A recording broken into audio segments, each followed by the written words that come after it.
Welcome to the Beatles Talk Show. Everybody. January 21st. Let's look at some Beatles highlights from their career. Let's do it. On this date, January 21st in 1963, Vijay Records in the United States agrees to sign the Beatles. This is the first label who has shown interest in the Beatles in the United States, and they agreed to release Please Please Me as the first single. And this is pretty good timing, because this is basically just about when it was released in England. Of course, it'll become a huge smash in England, and it will pretty well flop in the United States until it's re-released a year later during the big Beatlemania of America. But interesting, this early on, you know, the Beatles are not even a big name in England, but they have got a record deal in the United States. Isn't that something? And you know, George Harrison was the first Beatle to actually go to America before the Beatles in 1963. He was visiting family or something. Yep, that's right. It's interesting. Yeah. So Vijay actually had the handle on things. They knew what was coming down. They were still a fairly decent label because they had the Four Seasons. That's true. Also, some of their recordings. So, you know. Gavel. Speaking of George Harrison, it was on this date, January 21st, 1966, George married his girlfriend, Patty Boyd, the fashion model, who had also appeared in the movie Hard Day's Night. And of course, they started dating right at that time in 1964. So they'd already been together for 2 years at this time. Of course, the marriage would not last that long, and that's Patty, something to do with Eric Clapton. yeah, didn't it? so she landed up falling in love with Eric Clapton, who happened to be George Harrison's best friend, and he even wrote the song Layla about Patty Boyd.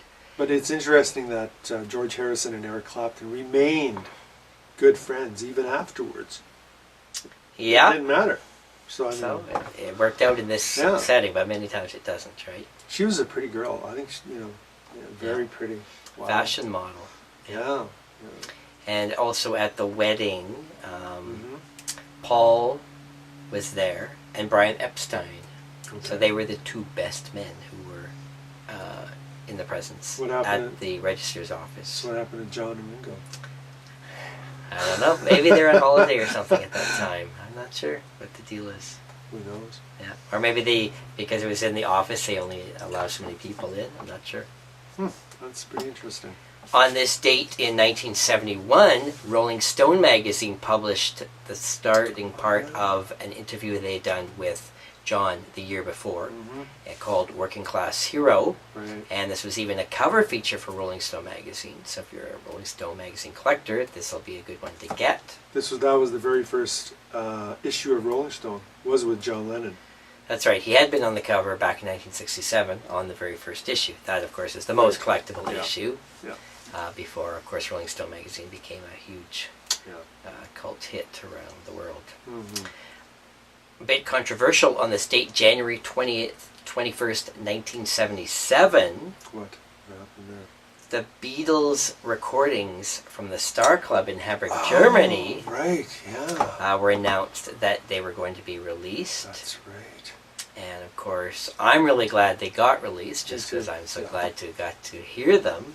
But you can imagine the Beatles themselves would have been very unimpressed with these inferior recordings. But I mean, you got to take what you can get. So they were recorded on a single microphone from the back of the Starr Club by the owner of the Starr Club. Who taped this? Yeah, I think so. It was on a single, like, reel-to-reel. It's not a bad recording. Like, you listen to it. I remember buying it when it first came out in 1977. And when you first listen to it, it's kind of like, oh my God, like what?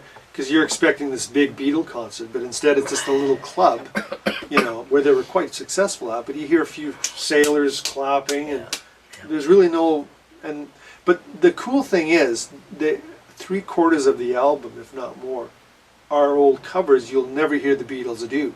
Like Red Sails in the Sunset and Sheila and all these songs that you've never ever heard them.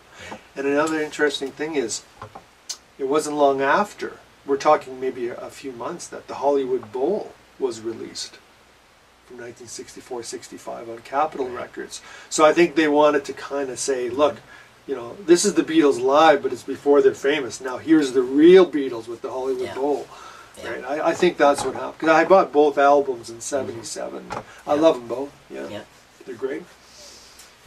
And on this date, January 21st in 1997, Colonel Tom Parker died at age 87. He was Elvis Presley's manager and helped him become the big star throughout the 50s and 60s. And of course, we know how important Elvis was to the Beatles.